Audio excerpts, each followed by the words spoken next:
الرحمن الرحيم والصلاة والسلام على رسوله الكريم وعلى آله وصحبه أجمعين أما بعد۔ میرے بھائی اور بہنوں، اس وقت ہم اللہ کی خاص مہمانی پر ہیں اور اس کی نظر عنایت اپنے بندے اور بندیوں کی طرف متوجہ ہے۔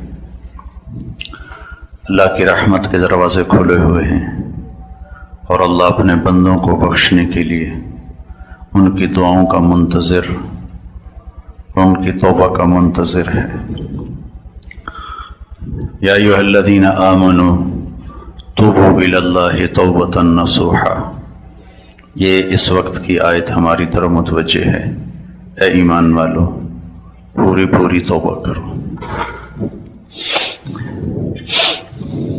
عرفات کا عمل میں نے وہاں بیان کیا تھا، جو عرفات کی روح ہے۔ روح اعمال تو ظاہری، نماز بھی ہے، دعا بھی ہے، ذکر بھی ہے، تلاوت بھی ہے، تسبیح بھی ہے، لیکن یہاں کی جو روح ہے وہ توبہ ہے کہ آج تک جو اپنی مرضی کی زندگی گزاری، اپنی من چاہی پہ چلے، جو جی میں آیا۔ ہمارا معیار زندگی کیا ہے؟ جو جی میں آیا کر لیا، جو نہیں آیا نہیں کیا۔ جن چیزوں کو جی چاہا ان کی طرف چل پڑے، جن چیزوں کو جی نہیں چاہا اس طرف سے رک گئے۔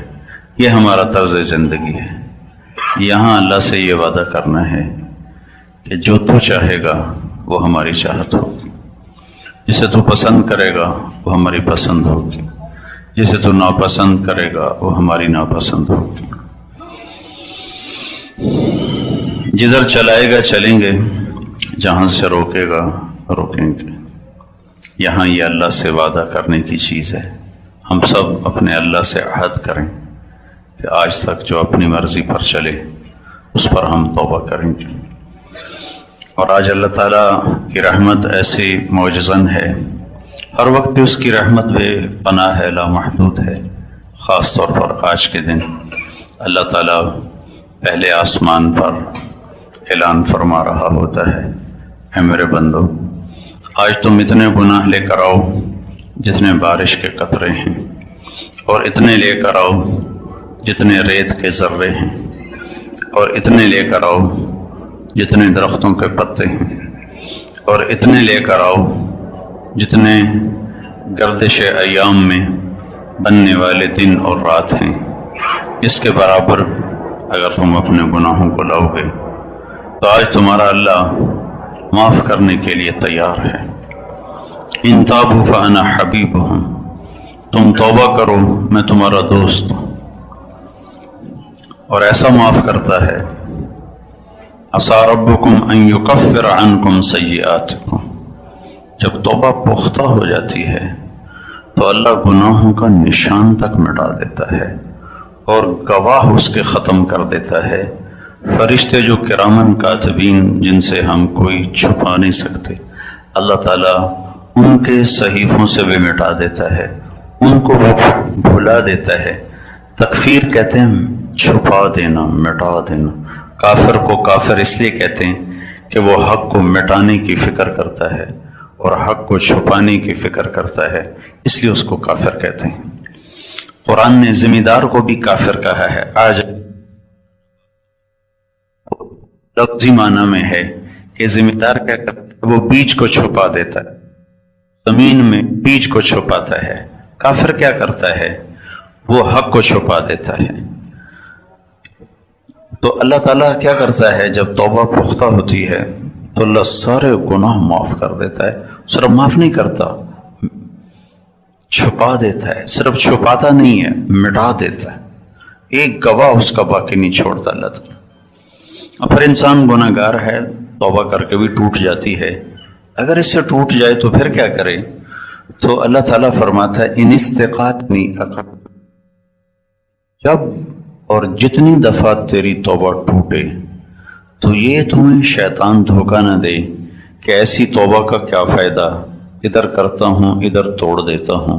تو ایسا نہ کرنا، جب اور جتنی دفعہ ٹوٹے تم میرے پاس آ جانا، اور معافی مانگ لینا، تو میں ایسا اپنی رحمت کا پردہ اس کے اوپر چڑھاؤں گا۔ ایک مثال دیتا ہوں، پیالہ ٹوٹ جائے تو اس کو اگر جوڑا جائے تو جوڑ نظر آتا ہے، اور ٹوٹ جائے، لکڑی ٹوٹ جائے تو جوڑ اس کا نظر آتا ہے۔ تو عقل تو ہو کا مطلب یہ ہے کہ میرے بندے، تیری ہزاروں دفعہ ٹوٹی ہوئی توبہ کو جب تو میرے پاس آنسوں سے پیش کرے گا تو میں اسے ایسے جوڑوں گا کہ اس میں ایک جوڑ بھی نظر نہیں آئے گا۔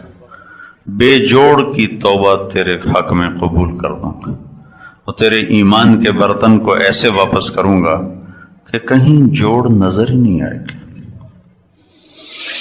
تو میرے بھائیوں، اللہ سے مانگو، جتنا مانگ سکتے ہو مانگو، لیکن اس جگہ کا عمل ہے توبہ۔ توبہ توبہ کا بڑا خوبصورت مطلب ہے، واپس آنے کو کہتے ہیں توبہ، واپس آ جاؤ۔ کیا خوبصورت لفظ، یا ایھا الذین آمنوا توبوا الی اللہ۔ اس کا جو عام مفہوم مطلب تو ہے کہ تم اپنے گناہوں کی معافی مانگو، یہ مفہوم، لیکن لفظ کا مطلب کیا ہے؟ لفظ توبہ یتوب، توبہ کا مطلب ہے لوٹ آنا۔ تو میں قربان جاؤں اللہ پہ، اللہ کہہ رہا ہے لوٹ آؤ اپنے اللہ کی طرف۔ اور لوٹ آنے میں انتظار کا معنی پایا جاتا ہے۔ آ جاؤ آ جاؤ، اس میں انتظار کا معنی نہیں ہے، اور لوٹ آؤ اس میں انتظار کا معنی ہے۔ آ بھی جاؤ، لوٹ بھی آؤ، کیا مطلب؟ تیرے انتظار میں ہوں۔ آ جاؤ، کب آؤ گے؟ اس میں انتظار کے معنی پر دلالت نہیں، اور لوٹ آؤ اس میں انتظار کا معنی پوشیدہ ہے۔ تو میں اس رب پہ قربان جاؤں جسے نہ میرے سجدوں کی ضرورت نہ میرے گناہوں کی پرواہ، وہ مجھے کہتا ہے لوٹ آؤ۔ اب کہاں؟ اللہ، اپنے رب کی طرف واپس آ جاؤ، واپس آ جاؤ۔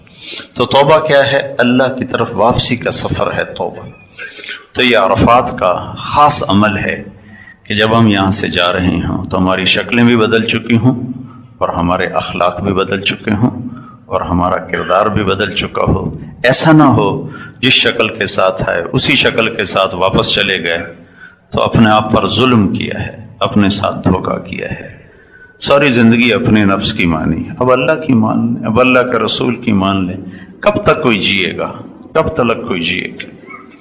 اجل ہی نے چھوڑا نہ کسرا نہ دارا، اسی سے سکندر صفات بہارا، ہر ایک لے کے کیا کیا نہ حسرت سے زارا، پڑا رہ گیا سب یوں ہی ٹھاٹھ سارا، جگہ جی لگانے کی دنیا نہیں ہے، یہ عبرت کی جا ہے تماشا نہیں ہے۔ تو اس لیے میں ابھی آپ کے سامنے انشاءاللہ خطبہ نبوی پڑھنے والا ہوں، لیکن دوبارہ یاد دہانی کے لیے میں نے رات والی بات کو دوبارہ دہرایا ہے کہ ہم یہاں اللہ کی بارگاہ میں توبہ کرنے آئے ہیں۔ توبہ کا مطلب یہ نہیں ہوتا کہ اب ہم سے گناہ نہیں ہوگا، ہو جائے گا، پھر بھی ہو جائے گا، لیکن جب ہو فوراً اللہ سے معافی مانگی جائے۔ کسی بندے پر زیادتی ہو جائے تو اس سے معافی مانگی جائے، اللہ اور بندے آپس میں تعلق ٹوٹ کمزور ہو تو اس پر معافی مانگی جائے۔ تو انشاءاللہ اللہ اپنے فضل و کرم سے ایک دن ضرور ایسا لائے گا کہ اللہ ہمیں پاکیزہ زندگی عطا فرمائے گا، گناہوں سے پاک فرمائے گا۔ تو اللہ کے رسول صلی اللہ تعالی علیہ وسلم نے نمازوں کے بعد پہلے آپ اپنے خیمے میں آ کر آرام کیا، پھر اس کے بعد آپ نے غسل فرمایا۔ گرمی بہت زیادہ تھی اور اپریل کا مہینہ تھا، شدت کی دھوپ تھی، تو آپ نے غسل فرمایا۔ اس کے بعد اپنی اونٹنی کے تیار کرنے کا حکم دیا، پھر آپ نے خطبہ دیا۔ مختصر ہے، آپ کی تقریر لمبی نہیں ہوتی تھی، مختصر ہوتی تھی۔ آپ نے فرمایا کہ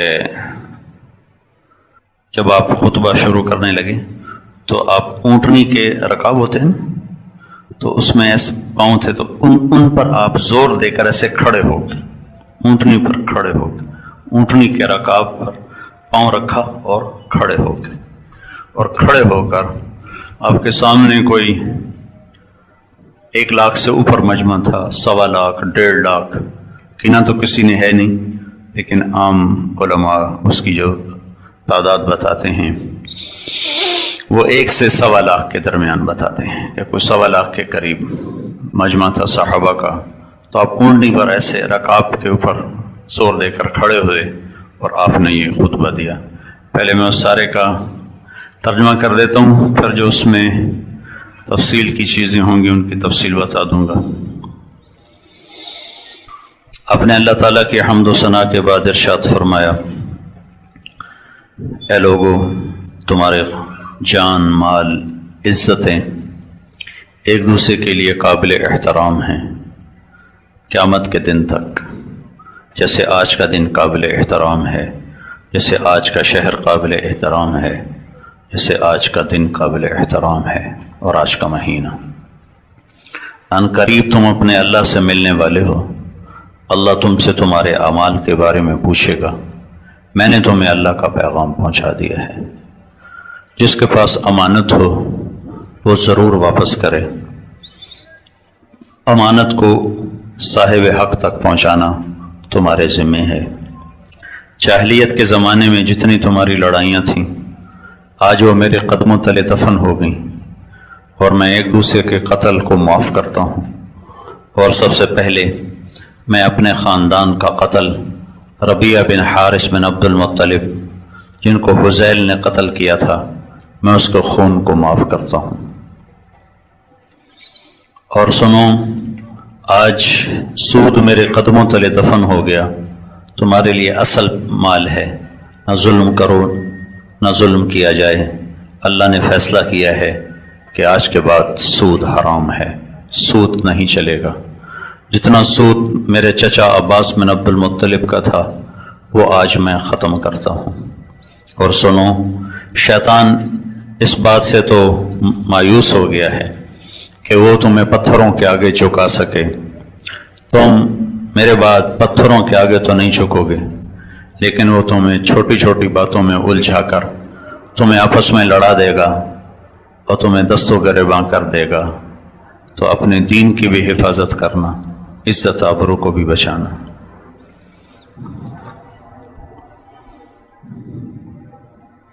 مہینوں میں زیادتی کرنا یہ کفر ہے کہ 1 سال اس کو زیادتی کر 1 سال اس کو حلال کرتے ہیں، 1 سال اس کو حرام کرتے ہیں تاکہ اللہ کے بتائے ہوئے مہینوں کے دنوں کو پورا کر سکیں.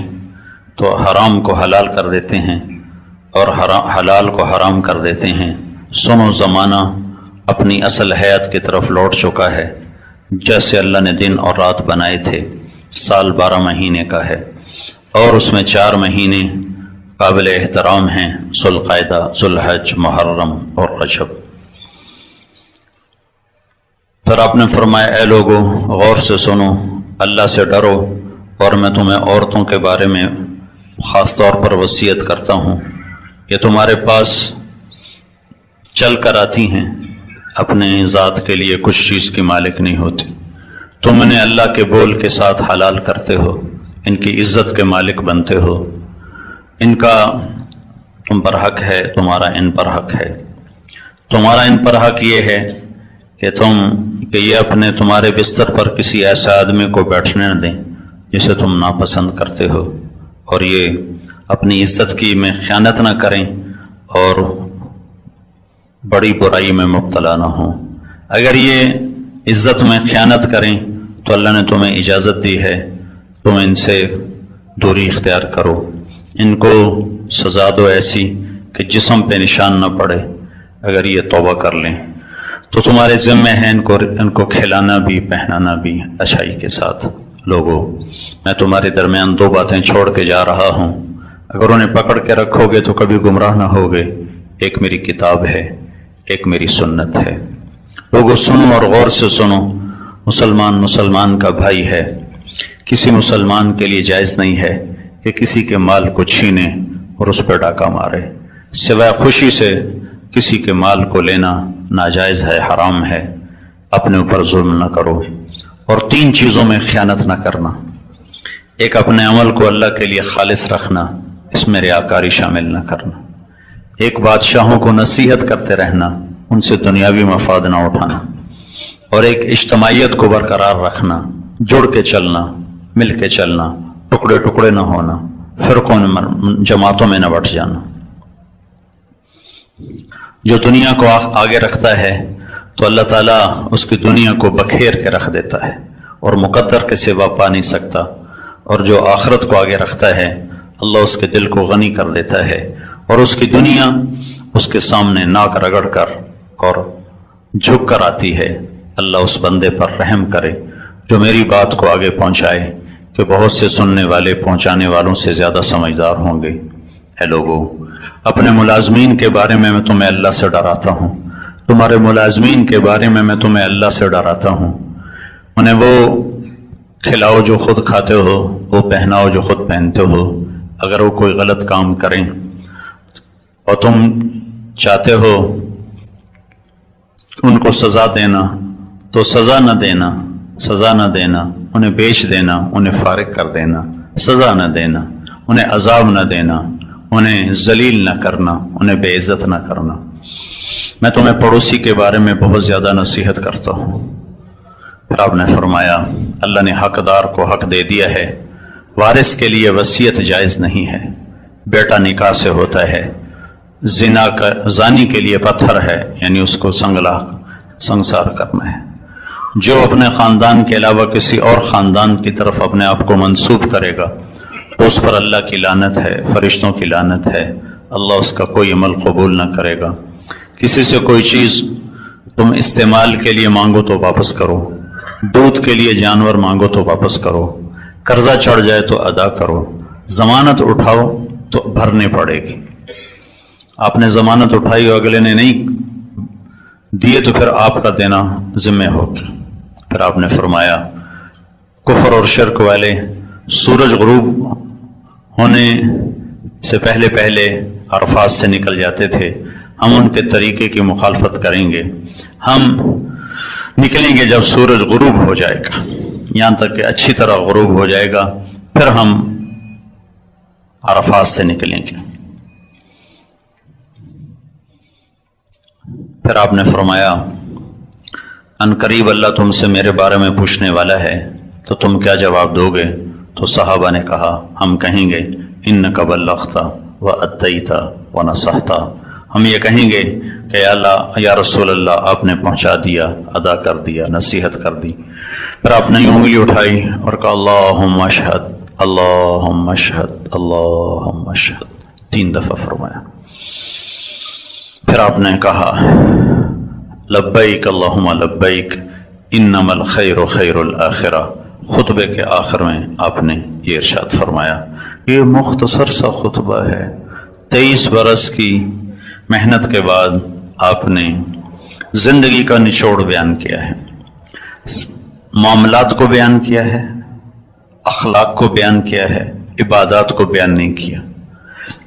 عبادات کے بارے میں خطبے میں کچھ نہیں ہے، اس سے پہلے یقیناً آپ نے سارا دین پہنچایا، لیکن جس چیز میں سب سے زیادہ امت نے مبتلا ہونا تھا، 100 میں 5 نمازی پائے جاتے ہیں اور پٹھانوں میں 100 میں 40-50 نمازی ہوتے ہیں، لیکن اخلاقیات سب کے صفر ہیں، معاملات سب کے صفر ہیں، اور بعض علاقوں میں عربوں میں 100% لوگ نماز۔